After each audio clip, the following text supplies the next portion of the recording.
بسم اللہ الرحمن الرحیم۔ انفرٹیلٹی یوٹیوب چینل سے آپ کی خدمت میں حاضر ہوں۔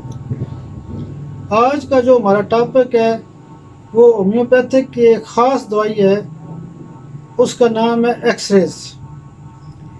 ایکس ریز جو بنیادی طور پہ میڈیسن ہے، اس کا سب سے جو زیادہ اثر ہے وہ سیکسول آرگنز کے اوپر ہے۔ اسی لیے مردوں کے بانجھ پن میں اور خواتین کے بانجھ پن میں بہت زیادہ استعمال ہوتی ہے۔ مردوں کے بانجھ پن میں سیکسول آرگن کے حوالے سے ایٹرافی آف ٹیسٹس اس کے اندر پائی جاتی ہے۔ ٹیسٹس کی ان ڈیولپمنٹ گروتھ ہوتی ہے۔ ظاہر ہے جب ٹیسٹس کی گروتھ صحیح نہیں ہوگی تو سپرم بننے کا عمل متاثر ہوتا ہے۔ جب بھی ہمارے پاس سیمن کی رپورٹ آتی ہے تو اس کے اندر اولیگو سپرمیا ہوتا ہے، یعنی ٹوٹل سپرم کاؤنٹ ہوتا ہے، تو اس میں ایکس رے بہت اچھا کام کرتی ہے۔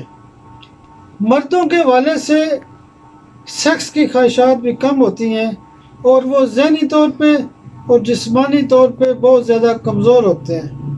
اس کے علاوہ خواتین کے حوالے سے جو ایٹرافی آف اووریز پائی جاتی ہے اور ایٹرافی آف بریسٹ پائی جاتی ہے، تو ظاہر ہے اووریز کی ایٹرافی ہوگی تو مینسز بھی متاثر ہو سکتے ہیں۔ اسی طرح کر کے جو ایگز بننے کا سائز ہوتا ہے، فولیکل کا سائز نارمل سے کم ہوتا ہے، تو اسی طرح خواتین کا بانجھ پن کا مسئلہ پیدا ہو جاتا ہے۔ دوسرے نمبر پہ اس دوائی کا جو سب سے زیادہ ایکشن ہے وہ سکن کے حوالے سے ہے۔ سکن کے اوپر، سکن کے کینسر میں استعمال کی جاتی ہے۔ فیس کے اوپر اگر ہم دیکھتے ہیں تو چہرے کے اوپر ایکنیز پائی جاتی ہیں، فریکلز پائے جاتے ہیں، سکن کے اوپر ریشز ہوتی ہیں، سکن ٹیگز کے حوالے سے استعمال کی جاتی ہیں۔ اس کے علاوہ سکن کے اوپر سورائسز ہو سکتا ہے، ایگزیما ہو سکتا ہے، اسی طرح کر کے کیلائڈ ہو سکتا ہے۔ سر کے جو بال ہوتے ہیں وہ اس میں گنجا پن ہو سکتا ہے، ناخنوں کی بیماریاں ہو سکتی ہیں، منہ خشک ہو سکتا ہے۔ اسی طرح کر کے سکن کا جو پاؤں ہوتے ہیں، ہتھیلیاں ہوتی ہیں، وہ کٹی پھٹی ہوتی ہیں، پاؤں کے تلوے جو ہے اس کے اندر چیرے ہو جاتے ہیں، سکن بالکل خشک ہو جاتی ہے، تو سکن کے اوپر اس کا بہت زیادہ اثر ہے اور بہت گہرا کام کرتی ہے۔ اسی طرح اگر ہم مزید دیکھتے ہیں تو سکن کینسر کے حوالے سے اس کا بڑا اہم کردار ہے۔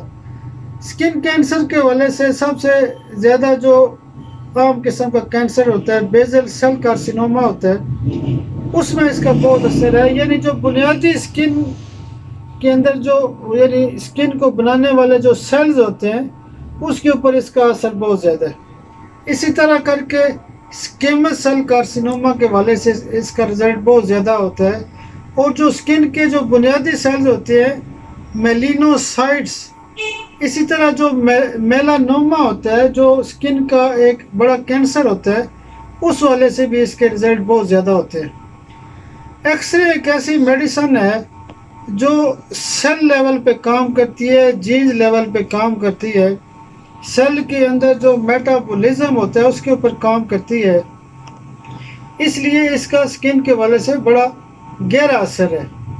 اسی طرح اگر ہم مزید دیکھتے ہیں تو بلڈ کے اوپر اس کا بڑا اثر ہے، بون میرو کے اوپر اس کا بہت زیادہ اثر ہے۔ بلڈ کے حوالے سے انیمیا کے کیسز میں بہت زیادہ استعمال ہوتی ہے، بلڈ کینسر میں بہت زیادہ استعمال ہوتی ہے، ایکیوٹ مائلائڈ لوکیمیا اور کرونک مائلائڈ لوکیمیا میں اس کا بہت اچھا رزلٹ ہے۔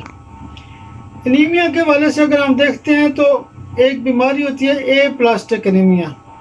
اے پلاسٹک انیمیا کے حوالے سے اس میں تمام بلڈ کے جو لیولز ہوتے ہیں کم ہو جاتے ہیں، ریڈ بلڈ سیل بھی کم ہو جاتے ہیں، وائٹ سیلز بھی کم ہو جاتے ہیں، پلیٹلیٹس بھی کم ہو جاتے ہیں اور ایچ بی بھی کم ہو جاتا ہے۔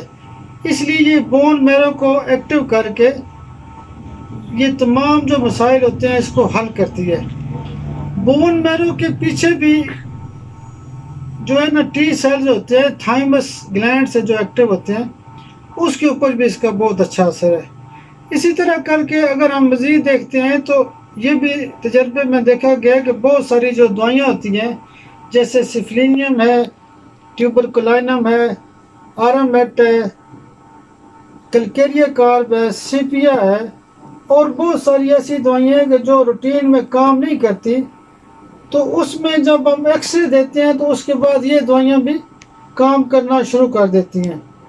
تو اسی طرح کر کے آخری جو اس کا بڑا جو عام کردار ہے اس دوائی کا، وہ لیمفیٹک سسٹم کے اوپر ہے۔ باڈی کے اندر باقی سسٹم کی طرح جو لمف نوڈ کا سسٹم ہوتا ہے، لیمفیٹک سسٹم ہوتا ہے، یہ بیسیکلی امیون سسٹم کو امپروو کرتی ہے، سرکولیٹری سسٹم کو ٹھیک کرتی ہے، حفاظتی جو باڈی کے اندر انتظامات ہوتی ہے اس کو ٹھیک کرتی ہے۔ اس میں جو لیمفیٹک سسٹم ہوتا ہے، اس میں سپلین کا کردار ہوتا ہے، اس کی خرابیوں کو ٹھیک کرتی ہے، تھائمس گلینڈ کی جو خرابیاں ہوتی ہیں اس کو ٹھیک کرتی ہے، گلے کے اندر جو ٹرانسلز ہوتے ہیں اس کو ٹھیک کرتی ہے، لمف نوڈ کی جو خرابیاں ہوتی ہیں وہاں پہ جو مسائل ہوتے ہیں اس کو ٹھیک کرتی ہے۔ تو اس کا بڑا عام کردار ہے، لیمفیٹک سسٹم کے حوالے سے یہ کام کرتی ہے۔ اس کے علاوہ ہم یعنی اس کا ایک بہت عام نقطہ یہ ہے کہ جو بچے گونگے بہرے ہوتے ہیں ان میں اس کا بڑا رزلٹ ہے۔ باقاعدہ طور پہ بکس میں لکھا گیا ہے، آپ جو بھی دوائیاں استعمال کرتے ہیں ٹیوبر یا نیفائٹس وغیرہ، تو اس میں ایکس رے کی ایک ڈوز 15 دن، مہینے بعد یا ہفتے بعد دیتے ہیں تو گونگے بہرے بچوں کی جو کامیابی کا تناسب ہے وہ بہت زیادہ ہو جاتا ہے۔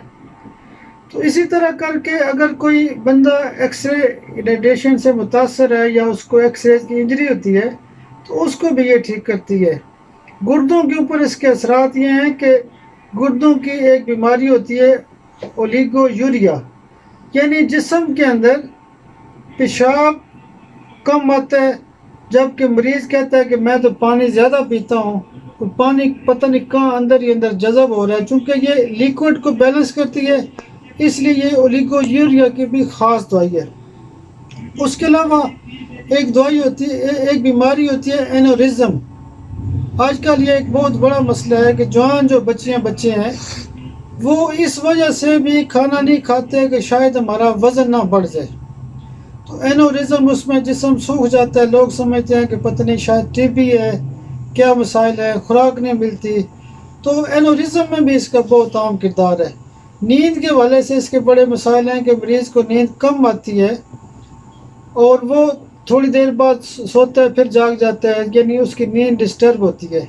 تو یہ بڑی عام دوائی ہے ایکس رے، اس کو مزید فوکس کریں۔ اس کے کمپیریزن میں الیکٹریسٹی ہوتی ہے، میگنیٹس پولس ہوتی ہے۔